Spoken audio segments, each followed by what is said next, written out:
WNBA TV ratings are down more than 50% since Caitlin Clark's injury. Indiana Fever television viewership is also down over 53%. It finally happened. Stephanie White, the head coach of the Indiana Fever, stood in front of cameras and asked the question nobody in the WNBA wanted to admit. Where are the viewers? The numbers don't lie.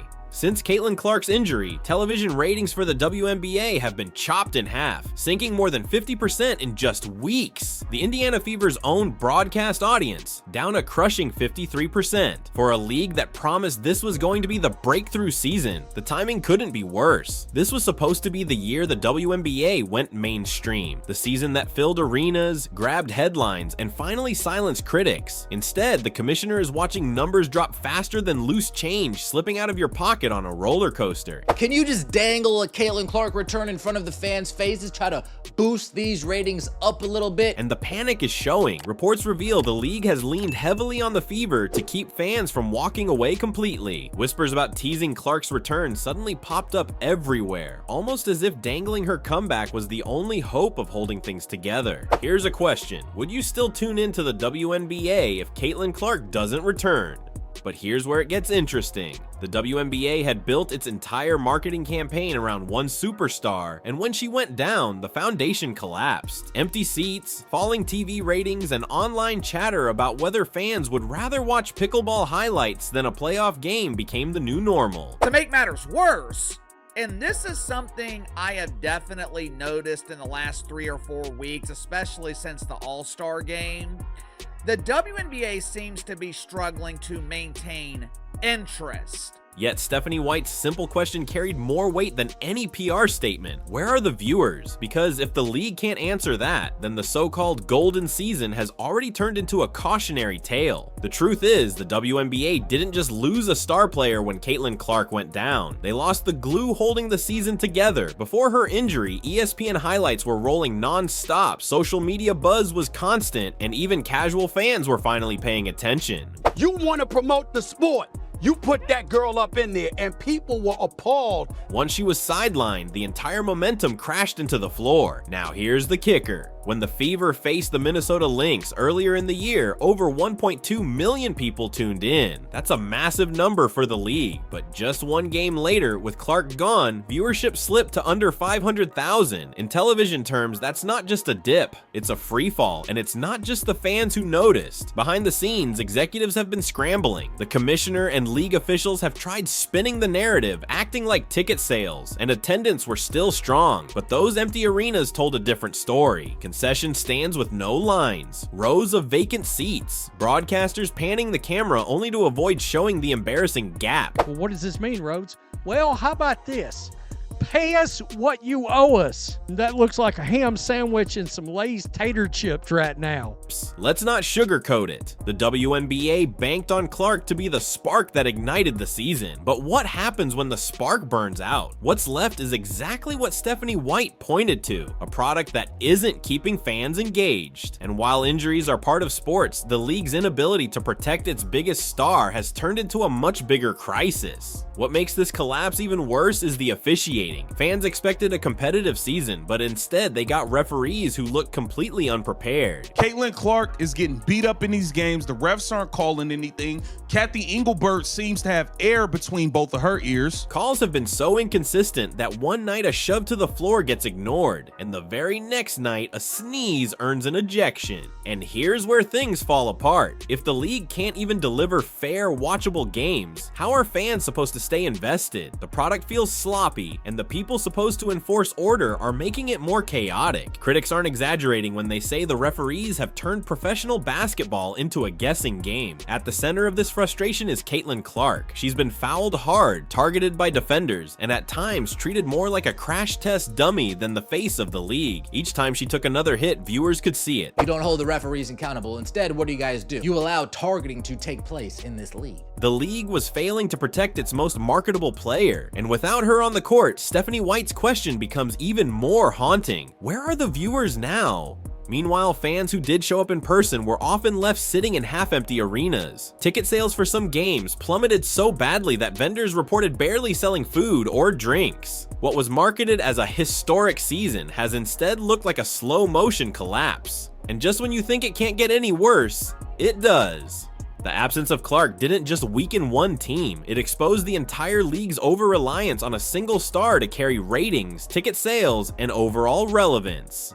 Then came the string of injuries that turned the season into an even bigger mess. It wasn't just Caitlin Clark who went down. Other stars were sidelined too, leaving rosters thin and fans frustrated. And when you think about injuries this season in the WNBA, it has been quite absurd how many players have gotten injured. Nafisa Collier currently still out. Caitlin Clark has been out more than she has played this season. Angel Reese has had a long stretch of games that she's been out. What should have been marquee matchups turned into watered down lineups, stripping away the excitement. But this is where the cracks really started to show. The WNBA has been begging for mainstream attention for years, and for a brief moment, Clark delivered it. People who had never watched a women's basketball game before were suddenly tuning in. ESPN ran highlights, sports talk shows debated her performances, and arenas buzzed with energy. But the league failed to protect its new crown jewel, and the results were devastating. Adding fuel to the fire, Angel Reese walked away mid-season. In most leagues, a star quitting would cause an uproar. Here it felt more like an exclamation point on a disastrous year. If rising stars would rather focus on Instagram than risk injury in the WNBA, what does that say about the environment players are stuck in? Here's the uncomfortable truth. The commissioner, Kathy Engelbert, keeps insisting the league is growing, but empty seats, declining TV numbers, and frustrated players tell a very different story. Instead of growth, fans are watching a slow decline, one game at a time. Kathy Engelbert, this is what happens when you don't protect your superstar. This is what happens when you don't protect your cash cow. This is what happens when you allow gambling to run rampant in your league.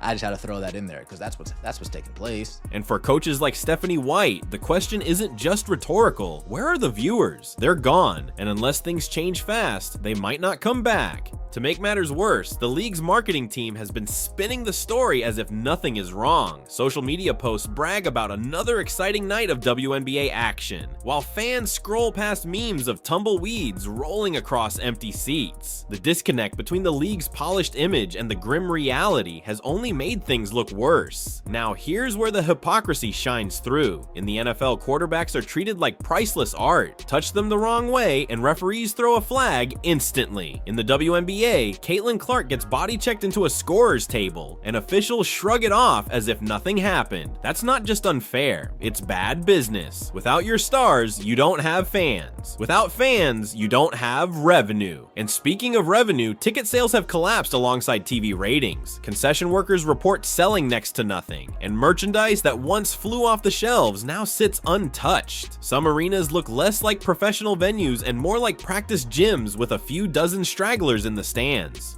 We already watched the ticket prices drop by more than 50% because Caitlin Clark was not playing. But here's the bigger issue. The league can't survive by clinging to denial. Every time Engelbert goes on camera claiming this is the best position the league has ever been in, it's like the captain of a sinking ship bragging about how nice the water looks. The truth is simple. If the WNBA doesn't protect its stars and rebuild trust with fans, this collapse will only accelerate. By the time the All-Star game arrived, the cracks were impossible to ignore. Ratings dropped 40% compared to the previous year, proving that without Caitlin Clark, fans weren't tuning in the same way. What should have been a celebration of the league's brightest talent turned into another reminder of its growing dependence on one player. And this is where the numbers tell the real story. Early season matchups featuring Clark drew over 1 million viewers. After her injury, most broadcasts couldn't even reach half that. ESPN, which had hyped the WNBA as a centerpiece, quietly pulled back when the viewership tanked. The league went from front page coverage to barely making the ticker at the bottom of the screen. Meanwhile, inside the arenas, the frustration was real. Loyal fans who paid premium prices were left sitting in half-empty sections, wondering why they were footing the bill for what felt like a junior varsity product. Concession prices stayed high, merchandise sales cooled, and arena staff whispered about shifts being cut because crowds just weren't showing up.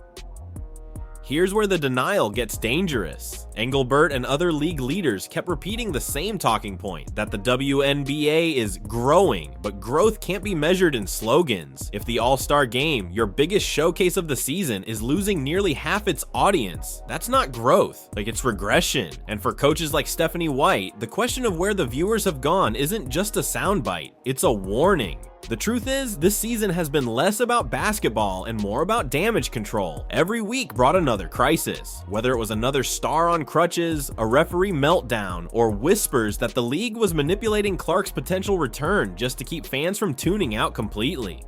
And here's where the trust breaks down. Fans aren't just frustrated with the product on the court, they feel misled. They were promised a breakthrough season, but what they got was empty promises, empty arenas, and empty marketing campaigns that rang hollow. When fans catch on to spin, they don't forgive easily. They stop showing up. Even the players left standing have noticed the chaos. Many of them have been forced to play through physical games that often resemble wrestling matches more than basketball. Elbows fly, hard fouls go unchecked, and the league's silence on protecting its stars only adds to the sense of disorganization. But let's be clear, this collapse isn't about fans giving up on women's sports. It's about the WNBA failing to protect its investment. Other leagues know that star players are essential to survival, yet here, the most marketable player of the decade has been left battered, injured, and sidelined, while the commissioner continues to smile for cameras and talk about momentum. And that brings us back to Stephanie White's question. She wasn't just wondering about TV numbers, she was exposing the bigger truth, that the WNBA doesn't just have a ratings problem, it has a leadership problem. By the final stretch of the season, even the league's most loyal fans were sounding exhausted. They kept buying tickets, jerseys, and streaming packages, but what they got in return was chaos. Inconsistent officiating, missing stars, and leadership that refused to admit anything was wrong. Now here's where the loyalty runs out. Supporters can only tolerate so much before walking away. When fans feel like their passion is being taken for granted, they stop showing up altogether. And with viewership numbers already in freefall, the league can't afford to lose anyone else. Financially, the WNBA is already hurting. Reports show that ticket prices have been slashed in half in some markets just to fill seats. And even then, large sections remain empty. Merchandise that once sold out now sits stacked in boxes, unsold. For arena workers, it's become normal to watch thousands of empty chairs staring back at the court. And here's the bottom line. This isn't about whether women's basketball can thrive. It can. The issue is whether this league has the leadership to let it thrive. Protecting stars, ensuring fair play, and keeping fans engaged aren't optional. They're the bare minimum. Yet somehow, the WNBA has stumbled on every single one. So when Stephanie White asked, "Where are the viewers?" she wasn't just echoing the numbers. She was speaking for every player, every fan, and every critic who sees the truth. The viewers are gone because the league pushed them away. The sad reality is this: the WNBA thought this season would be its grand arrival on the national stage. Instead, it became a warning sign of what happens when a league ignores its own foundation. You can't build momentum if your stars aren't protected. You can't sell out arenas if the product feels broken. And you can't keep fans engaged if the only answer to declining ratings is denial. And here's the final takeaway. The league didn't just lose viewers when Caitlin Clark went down. It lost credibility. Every empty seat, every sloppy foul call, and every misleading PR statement chipped away at trust. Once trust is gone, rebuilding it becomes the hardest job of all. This isn't about whether women's basketball deserves attention. It absolutely does. It's about whether the WNBA leadership is willing to make the changes necessary for it to survive. Because if they don't, the question Stephanie White asked may not just haunt this season, it could define the league's future. And that brings us here. If the league doesn't change course, fans will continue to vanish, ticket sales will collapse, and ratings will sink even further. The spotlight was theirs to keep, and they let it burn out. If you are enjoying this content and want to see more breakdowns and coverage, please consider subscribing to the channel. Your support helps keep these stories alive and brings even more eyes to the game we all care about. Thank you.